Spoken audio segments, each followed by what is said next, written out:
Ano ba kasi gagawin natin dito? Ay, ang ganda niyan. Gusto ko niyan, Rose. Ano ba hinahanap mo? Ba't tinitignan mo dyan? Ay, ang ganda nito. Gusto ko nitong yellow. Kaya hinahanap nito. Ay, ito. Ang ganda nitong white. Gusto ko nito. Ano ba? Bibigyan mo ba ako o hindi? Ito, ang ganda nito. Ano kaya hinahanap nito? Ang ganda nito. Ano ba hinahanap mo? Ano yan?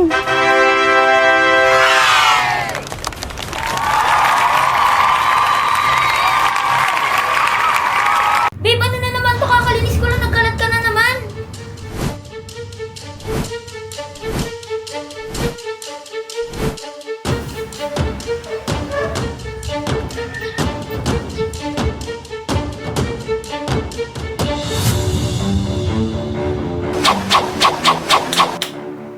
Grabe guys, naisip ko lang paano kung maglaban kami ng 1v1 ni Kelra. Match na match yun, di ba? Ito yung magandang laban na talagang papakaabangan. Kasi isipin nyo, flow prayer siya, tapos ako galawang flow prayer. Talagang match na match yung laban. Sigurado kapag natuloy to, lahat ng tao ay magsisigawan. Tapos sasabihan nila ako ng ganito, palo. Feeling ko may hihirapan siya kapag nakatapat niya na ako. Kasi tingnan niyo naman, napakabilis kong umiwas sa mga kickback. Bago ako mapitas o mabigyan, dadaan muna sila sa maraming lubak. Simula ngayon guys, magpa-practice na ako at maghahanda. Kasi alam kong matutuloy yung laban namin ni Kelra balang araw. Di ako maiinip sa pag-aantay para lang mangyari yun. Kung sakaling magkaharap na kami, hindi ko nasasayangin ang pagkakataon. Baka take yan. Sana guys, tulungan nyo kung malaman niya na hinahamon ko siya sa 1v1. Oo, malabong pumayag siya dito, pero gagawin ko ang lahat upang siya ay mapa-oo. Tingin ko naman papaunlakan niya ako sa aking gusto, tsaka hindi ako papalag hanggat hindi ako praktisado. Hindi basta-basta kalaban si Kelra guys, kailangan nasa kondisyon ka, kasi kung hindi, may kalalagyan ka talaga. Abangan nyo na lang kapag nag 1v1 na kami. Ito ang kauna-unahang kaganapan na mangyayari.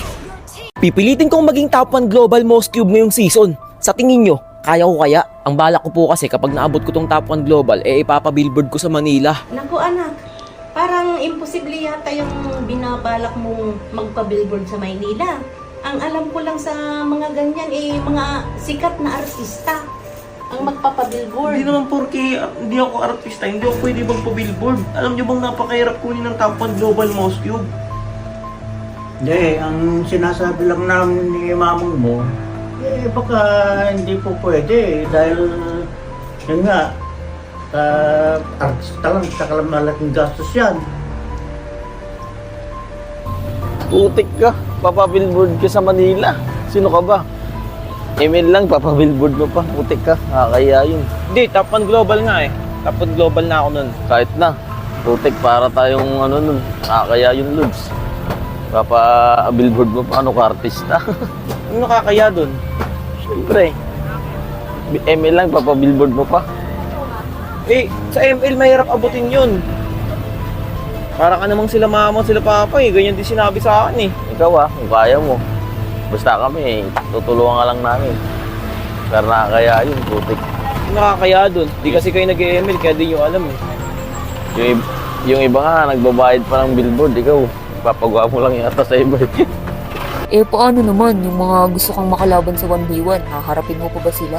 Wala pong problema. Actually, sa dami kong tinalo at dinurog, wala na akong dapat patunayan eh. Parang ako na nga yata yung pinaka number 1 ngayon dito sa Pilipinas na maraming tinalo sa larangan ng 1v1.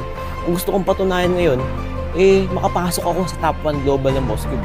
Kumbaga parang pag naabot ko yun, parang ako na yung pinakamalakas sa hero na to eh. Diba? Sa kasalukuyan, meron na lang ako natitirang 76 days para habulin yung top 1 global. Ang mahirap pa niyan, nalaglag na ako sa world rank at saka sa top Philippines. Ngunit sa buong Cavite, pasok pa rin ako sa top 17 kaya hindi ako napapanghinaan ng loob.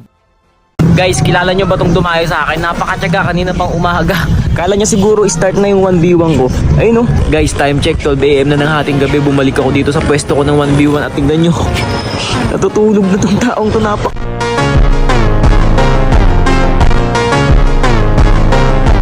Bakit? Sino ba pinakamalakas sa inyo? Dudurogin ka daw neto. Dudurugin mo ako? Oo. Bakit? Ano ba may niro mo? Zilong 5K matches, 49 win rate. Zilong, 5K matches. Tapos ilang win rate? 49.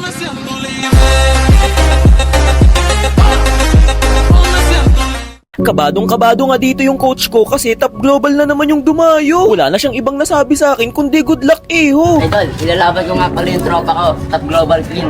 Top Global, baka walang bitaw yan. May bitaw yan, hindi ka makaka-score sa kanya. Dudurugin kita. Dudurugin ako. Guys, Top Global Clint agad yung nakalaban ko. Di lang ako papakita dito pero magsaseryoso ako. Pagka-umpisa ng laban, hindi ko pinahalata sa kanya na ako'y kinakabahan. Bagkus tinower drive ko kaagad siya sa kanyang tore para ako'y kanyang katakutan. Pero hindi ko siya tinuloy pitasin, tinakot ko lang. Katunayan lang na hindi ako magpapalamang. Bale, ang ginawa ko sa kanya nung muli kaming nagtagpo, pinatagos ko muna sa minions. Tingnan nyo, nabawasan siya, tsaka ako nakipagsabayan. Uy, sayang. Inulit-ulit ko lang yung mga diskarte kong ginagawa na yun. Tingnan nyo, halos umaray siya sa sakit ko. Kahit loob ng tore, hindi ko sinasan to. Pinakagat ko na muna siya, kunwari piso na lang yung buhay ko. Nung humabol na siya, doon ko na siya binura sa mundo. Di ka na ako dun ah. Nung mga oras na to, sukat na sukat ko na kung gaano kahapdi yung build ko. Winalis ko kahit nasa loob siya ng kanyang kampo. Sobrang nag-init na rin ang aking mga darili kaya halos hindi na sumablay lahat ng bitaw ko ng sibat. Sakit, goge. Wala, nalulusaw ako. Tapos dito nagpanggap akong uuwi muna, di niya alam yun ay aking pakana. Yun lang, doon at ako nadali. Kala ko nga guys matatalo pa ako kasi tingnan nyo naman yung mga minions niya sobrang babatak. Napilitan tuloy akong umuwi at mag-back. Dinef ko na lang muna para mamaya walang maging abala. Sa muli naming pagharap, titiyakin kong tatapusin ko na. Total palak item na rin naman ako, walang rason para hindi ako manalo dito sa laban na to. Kahit top global clint siya, mararanasan niya ngayon ang pagkatalo. Ganito pala pakiramdam guys kapag may sarili ka ng coach, talagang hindi ka na makakaranas ulit ng pagka-defeat. Kumbaga sa sitwasyon na malupit, hindi na ako muling maiipit. Wala, talo na din. Talo na din. Nice game, nice game. Nice, nice. Anong ano mo? Pili ka? Fingers sa deep, akin. fingers deep na lang. Nice game, nice game. Relax ka. Nice G, nice G. Oy. Ingat, ingat. Ingat kaya. Ingat, ingat. Iwang iwang do iwang, chill di fan iwang iwang. Buwang buwang do iwang, jigre bang iwang iwang. Iwang iwang dong iwang, dong iwang iwang iwang. Duwang dong iwang iwang, dong iwang iwang iwang. Grabe guys, kinawawa ko ni Camp sa 1v1 namin. Lugi pala yung mouse cube dito sa hero na to. Aray! Nag-flicker, gagi! Sa dinami-rami ng kumalaban sa akin, si Camps lang pala yung makakaisip ng counter sa hero ko. Sobrang sakit sa ulo. Sakit, grabe! Napakahirap niya kalaban sa 1v1 guys. Talagang hindi kanya papa-itemin. Miski isang score hindi ko kayang gawin. Tignan nyo, tinatayuan niya lang ako sa loob ng base ko. Game 1 pa lang yan, talagang ramdam ko na ang pagkatalo. Naka-live nga pala ako niyan guys at sobrang napahiya ako sa mga viewers. Isipin nyo, napakalaki ng expectation nila sa akin na kaya ko si Camps. Pero kita nyo naman, kawawang-kawawa lang ako. Parehas na kaming full build dito pero ramdam na ramdam ko yung hapdi at sakit niya. Hindi ko kinakaya. Hindi kaya, guys! Natalo ako nung game 1 guys, akala ko nung game 2 makakabawi na ako pero hindi pa rin pala. Lalo akong nakawawa. Lakas ni Cam sa early, guys. Inaral niya lahat guys, pati yung mga dadaanan ko at pupuntahan. Para ba akong pinarusahan? Sa bawat paglabas ko ng mapa, nandyan na naman siya. Habol ng habol, kaya labis akong natataranta. Napakalakas talaga ni Cam sa 1v1 guys, kaya pala siya yung nag-champion dati sa pa-tournament ni Puego. Siya! Sa puntong ito, pipilitin ko pa sanang depensahan yung midlane ko. Kaso nga lang, naunahan niya na ako. Diba? Gagi, lugi Moskov sa Asia, no? Ang lala ko! Ito yung kauna-unahang pagkakataon na nagkaroon ako ng kalaban na Asia. Nangamote lang ako at tila ba natulala. Di kaya, guys! Lakas ni Cams! Wala guys, di ko talaga kaya.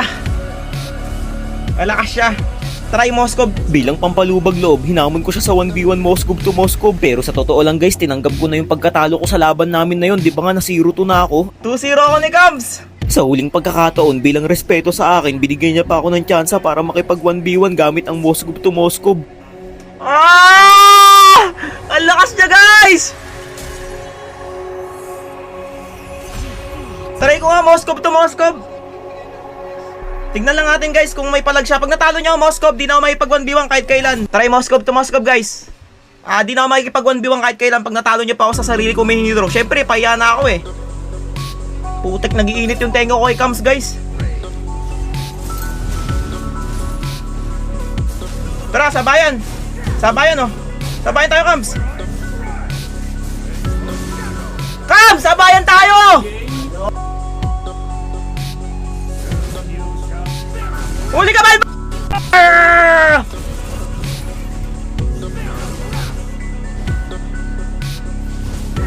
Aray ko ka! Ay, sabing wag maingay eh. Nasiro to tayo ni Kams Doy. Wala tayong karapatang magyabang. Kams, andito ulit ako! Ah! Sabing wag, ako lang pwedeng gumanon, Doy. Da, Kams!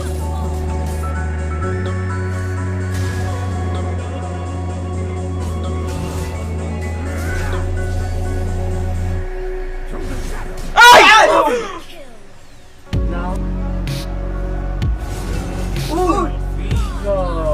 At ayun na nga guys, kahit hindi marunong mag-mouse cube si Kams guys, pinalagan niya pa rin ako. Ganun siya kabait na tao. Bali hindi nga pala to counted sa ginawa naming laban, na 0-2 niya ako at tinanggap ko na ang pagkatalo.